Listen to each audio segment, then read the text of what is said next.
तो हेलो नमस्कार साथियों, कैसे हैं आप सब। आई होप आप सब बढ़िया होंगे।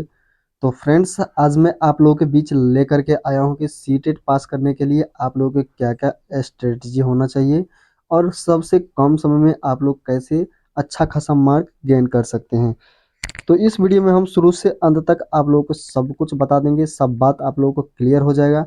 तो इस वीडियो को शुरू से एंड तक जरूर देखिएगा। तो चलते हैं, हम आप हैं और आप लोगों को हम बताते हैं कि आप लोग कैसे सबसे कम दिनों में, यानी कि 7 दिन, 15 दिन, 20 दिन, 1 महीना के अंदर में आप लोग अच्छा खासा नंबर आप लोग सीटेट में ला सकते हैं। पर देखिए, सबसे पहले हम बात करने वाले हैं कि आप लोग का जो अभी फिलहाल में एग्जाम होने वाले हैं, यानी कि अभी फॉर्म फिलअप नहीं हुआ है, अभी नोटिफिकेशन भी नहीं आया हुआ है।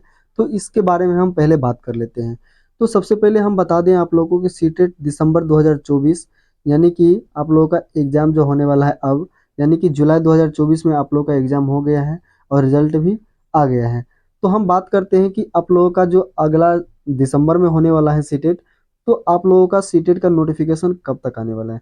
यानी कि आप लोगों का सीटेट का नोटिफिकेशन जो है 25 सितंबर से 5 अक्टूबर के बीच आप लोगों को देखने को मिलेगा नोटिफिकेशन।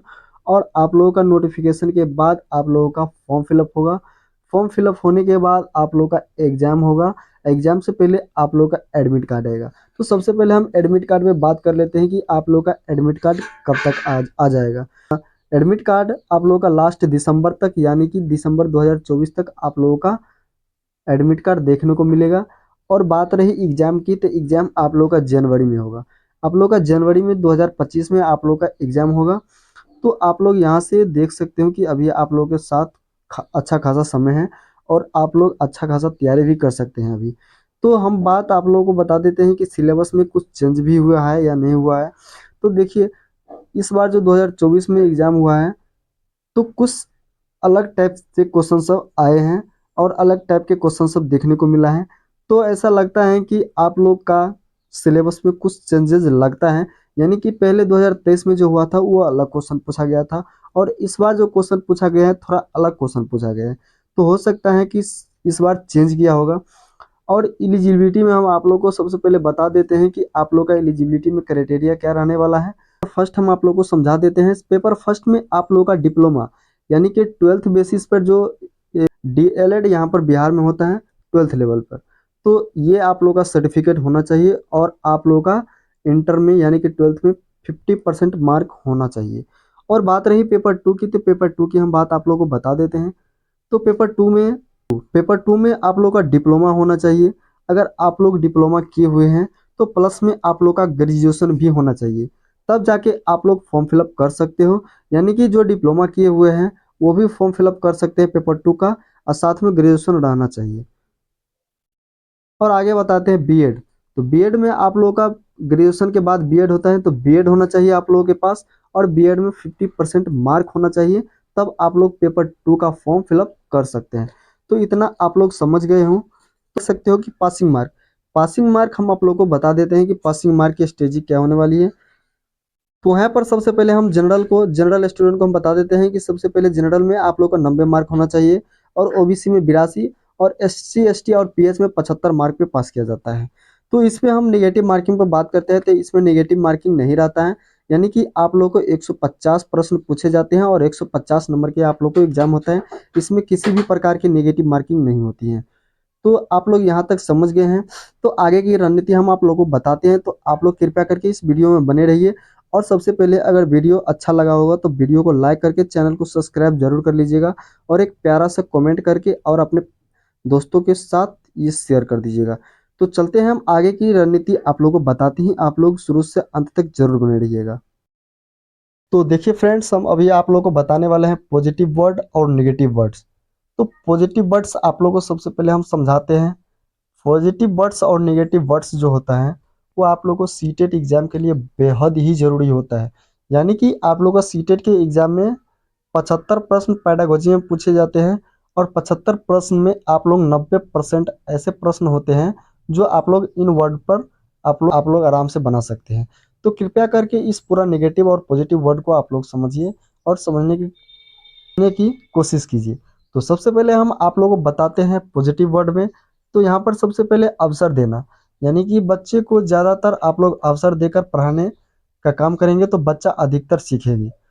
तो यहाँ से आप लोग बच्चे को अवसर ज़रूर दे सकते हैं। यानी कि बच्चा बच्चा जो अपने आप अगर कोई चीज़ सीखने के काम करेंगे तो आप लोग बच्चे को फ्री रखिएगा। फ्री रख उसके बाद बात रही व्यवहारिक जीवन से जोड़कर पढ़ाना। यानी कि बच्चा बच्चा को अपने व्यवहारिक जीवन से अगर जोड़कर पढ़ाते हैं आप लोग तो बच्चा जल्दी सीखने के काम करेंगे। और बात रही स्वयं करके सीखना, अगर बच्चा खुद अपने आप करके सीखते हैं तो इसमें सबसे अच्छा काम यही रहेगा कि बच्चा स्वयं अगर करके सीखता है तो ज़्यादा बेटर रहेगा, बच्चा खुद सीखने के काम करेंगे। बात रही मातृभाषा के माध्यम से शिक्षा देना, अगर बच्चा जिस मातृभाषा से मदर टंग से गुजर रहे हैं उस मातृभाषा से अगर आप बच्चे को शिक्षा दे रहे हैं तो बेहद ही लाभदायक होगा बच्चे के लिए। ठीक है। और यहाँ पर देखिए बाल केंद्रित, आप लोग को बच्चा के केंद्र में रहकर पढ़ाने का काम करना होगा। बच्चा अगर केंद्र में आप लोग रहकर अगर पढ़ाने का काम करेंगे तो बच्चा अधिकतर सीखने की काम करेगी। न कि यहाँ पर ऑप्शन में आप लोग को देखने को मिलेगा बाल केंद्रित शिक्षा केंद्रित। तो शिक्षा केंद्रित शिक्षक के केंद्र में नहीं रहना, बालक के केंद्र में रहना है। यानी कि बालक को आप लोग को गॉड समझना है। तो चलिए नेगेटिव वर्ड पर आप लोग को हम बताते हैं। तो नेगेटिव वर्ड पर आ जाते हैं और यहाँ पर देखिए केवल, बिल्कुल। जहाँ प्रश्न में ये केवल और बिल्कुल आप लोग देखिए तो बिल्कुल ही ये गलत हो जाएगा। ये ऑप्शन बिल्कुल ही आप लोग का गलत हो जाएगा। तो आप लोग यहाँ से भी क्वेश्चन को छांट सकते हैं। जहाँ आप लोग केवल देखिए बिल्कुल देखिए तो ऑप्शन को यहीं से छांट सकते हैं आप लोग। और यहाँ पर दंड भी निगेटिव है, रटना भी निगेटिव है। बच्चे को हम दंड नहीं दे सकते हैं, बच्चे को कोई चीज़ हम रटा नहीं सकते हैं। मानकिक है, बच्चे के साथ उपेक्षा नहीं करना चाहिए, पक्षपात नहीं करना चाहिए, बच्चे को कठोर दंड यानी कि अनुशासित नहीं करना चाहिए। ड्रिल और अभ्यास, ड्रिल अभ्यास का मतलब दोहरा कर नहीं सिखा सकते हैं बच्चे को, दोहराव यानी कि कोई दोहराव विधि आप लोग बच्चे को नहीं सिखा सकते हैं, बच्चे को पुरस्कृत नहीं कर सकते हैं। इतना आप लोग समझ गए होंगे। तो चलते हैं आगे, हम बताते हैं आप लोग को। देखिए सबसे पहले हम बताते हैं बुद्धि। बुद्धि जो होते हैं बहुआयामी होते हैं बुद्धि। इसके बाद विकास निरंतर यानी कि लगातार चलने वाली प्रक्रिया होती हैं जो सामान्य से विशिष्ट की ओर चलती हैं। यहाँ पर देखिए 3 नंबर, वाइगोस्की साहब के द्वारा समाज शब्द, परस्पर अंतःक्रिया, सहारा देना, सामाजिक सामूहिक, इतना वर्ड दिया गया है। पियाजे महोदय के द्वारा आत्मकेंद्रित, वाइगोस्की के द्वारा व्यक्तिगत और पियाजे के द्वारा खोज, सक्रिय अन्वेषण, जैविक परिपक्वता, ऐसे दिया गया है। तो आगे आप लोगों को बताते हैं, आप लोग बने रहिए। देखिए मोस्ट इंपोर्टेंट बात यहाँ से आप लोगों को हम बताते हैं। आप देखिए नोट में यहाँ पर आप लोग देख सकते हैं कि पेडागोजी के 75 प्रश्न टैग वर्ड की सहायता से आप लोग हल कर सकते हैं। यानी कि 75 ऐसे प्रश्न हैं जो आप लोग टैग वर्ड यानी कि निगेटिव पॉजिटिव वर्ड से आप लोग इन प्रश्नों को हल कर सकते हैं। तो सबसे पहले यहाँ पर फैक्ट नंबर 1 हम सबसे पहले आप लोग को बताने का काम करेंगे। तो सबसे पहले बड़ा आंसर आपको चूज करना है, लेकिन क्वेश्चन अगर पॉजिटिव हो तो आंसर भी पॉजिटिव होना चाहिए। यानी कि बड़ा ऑप्शन आप लोग अगर देखते हैं और बड़ा ऑप्शन अगर पॉजिटिव है तो सबसे पहले हम क्वेश्चन देखेंगे कि क्वेश्चन पॉजिटिव है या नेगेटिव। अगर क्वेश्चन पॉजिटिव है तो आंसर भी पॉजिटिव ही होना चाहिए। तो चलिए हम आप लोग को दिखाते हैं क्वेश्चन आंसर के माध्यम से। यहाँ पर आप लोग देखिए कि एक शिक्षिका अपनी प्राथमिक कक्षा में प्रभावी अधिगम को बढ़ा सकती हैं। कैसे बढ़ा सकते हैं ये आप लोगों को हम बताते हैं। देखिए पहला ऑप्शन है अधिगम में छोटी छोटी उपलब्धियां के लिए पुरस्कार देना। ठीक है। ड्रिल ड्रिल और अभ्यास के द्वारा। सी नंबर है अपने विद्यार्थियों को प्रतियोगिता को प्रोत्साहन देकर।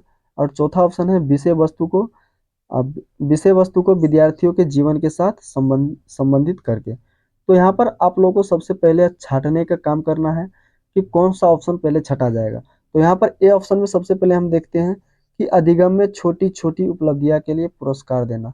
बच्चा को अगर आप छोटी छोटी उपलब्धियां के लिए पुरस्कार देने देने लगेंगे तो ये बिल्कुल ही गलत होगा। और यहाँ पर ड्रिल अभ्यास, यानी कि हम बता सकते हैं ड्रिल अभ्यास का मतलब बच्चा को दोहराव विधि नहीं सिखा सकते। यानी कि कोई चीज़ आप लोग सिखाते हैं बच्चे को तो दोहरा दोहरा कर नहीं सिखा सकते हैं। ये भी आप लोगों का निगेटिव हो गया, ये भी निगेटिव है। और सी सी पर देखते हैं, कहते हैं अपने विद्यार्थियों में प्रतियोगिता प्रतियोगिता को प्रोत्साहन देना। प्रोत्साहन देना तो ये पॉजिटिव है, और ये प्रतियोगिता बिल्कुल भी निगेटिव है। तो ये क्वेश्चन ऐसे भी, ये ऑप्शन ऐसे भी छट जाएगा। तो यहाँ पर 3 ऑप्शन छट गया, तो ऑप्शन डी बिल्कुल ही राइट हो जाएगा, जो कि विषय वस्तु को विद्यार्थियों के जीवन के साथ संबंधित करके आप लोग को सिखाना है। तो यहाँ पर इससे पहले हम आप लोग को बता दिए थे कि विद्यार्थी को अपने जीवन के साथ जोड़कर पढ़ाना चाहिए। तो यहाँ पर हम आप लोग को दिखा देते हैं, 1 मिनट। आप लोगों को हम पॉजिटिव वर्ड में आप लोगों को बता दिए थे कि विद्यार्थी व्यवहारिक जीवन से जोड़कर पढ़ाना। विद्यार्थी को अगर व्यवहारिक जीवन से जोड़कर पढ़ाएंगे तो ये पॉजिटिव है। तो आप लोग को हम यहाँ पर दिखा दिए ऑप्शन में पॉजिटिव कहाँ था। तो आप लोग का सही आंसर डी हो जाएगा।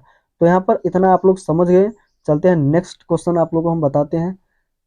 देखिए, दूसरा स्टेज ये आप लोग को बताते हैं कि ऑप्शन को पढ़ने के बाद ऑप्शन को छांटना बेहद जरूरी होते हैं। यहाँ पर आप लोग को हम बता दिए ऑप्शन से, यानी कि आप लोग अगर प्रश्न को हल करते हैं तो सबसे पहले आप लोग ऑप्शन को छांटने की आप लोग को स्ट्रेटजी होना चाहिए कि ऑप्शन कैसे छटेगी। तो अगर आप लोग ऑप्शन छाट के अगर क्वेश्चन को हल करेंगे तो बेहद ही बहुत ही अच्छा रहेगा।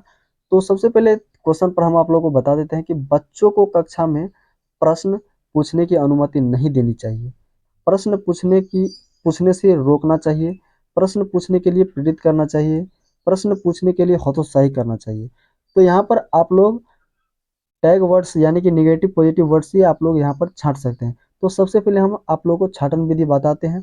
तो बच्चों को कक्षा में क्या नहीं करना चाहिए और क्या करना चाहिए। देखिए, यहाँ पर बच्चों को कक्षा में प्रश्न पूछने की अनुमति नहीं देनी चाहिए। ये तो बिल्कुल ही गलत है। यहाँ पर बच्चों को कक्षा में प्रश्न पूछने से रोकना चाहिए, बिल्कुल नहीं रोकना चाहिए, ये भी गलत हो गया। यहाँ पर बच्चों को कक्षा में प्रश्न पूछने के लिए प्रेरित करना चाहिए, ये बिल्कुल सही है।